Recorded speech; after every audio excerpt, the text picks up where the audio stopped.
है, उनका कहना है कि सरकार एलओपी को एंगेज नहीं करती है और जो फॉरेन डिग्निटरीज आते हैं उनके साथ मिलने नहीं देती है, ना ही कोई मुलाकात फिक्स करती है, प्रोटोकॉल को फॉलो नहीं करती है सरकार। देखिए, उस विषय पर मुझे पता नहीं, मेरे ख्याल में एक लोकतंत्र में अच्छा होगा कि जो भी आते हैं हमारे देश को कि सबसे मिल ले, लेकिन मैं इसके बारे में डिटेल्स नहीं जानता हूं। जो राहुल जी कहा, आप उन्हें ही कोट कीजिएगा।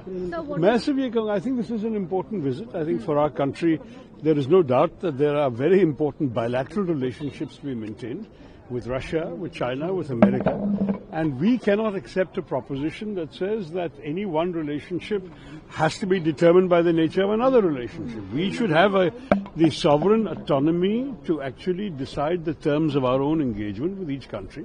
And it's in that spirit, I believe, that we have maintained good relations with Russia, with America, and with China. At different times, there are different emphases.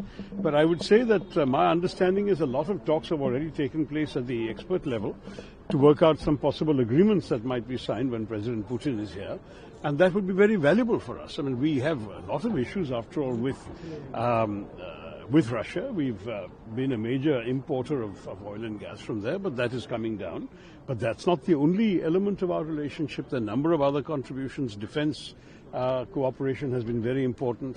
We already saw the utility of the S-400 air defense system during the Operation Sindoor. There's now discussion of more S-400, maybe S-500. I don't know what's going on. I'm not privy to these conversations. But there is obviously defense thing. There's some talk about possibility of mobility agreement for our workers. We don't want situations where our people go for one thing and end up being press ganged into the army. There should be some formal agreement about how these things happen.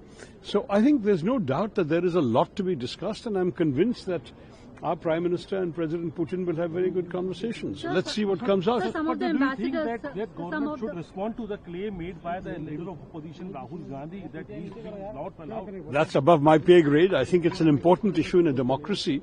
We should welcome dialogue with everybody, but that is, as I said, not frankly for me to say. I think the LoP has made his point, and I think the government should respond. So some of the European ambassadors have also written a article in many of the newspapers suggesting that India should also try to put pressure on Putin also. So what do you have to say on that? Well, as you know, you've seen a response from the Russian ambassador as well. I don't think we can get into a tu-tu meh-meh between ambassadors on our soil.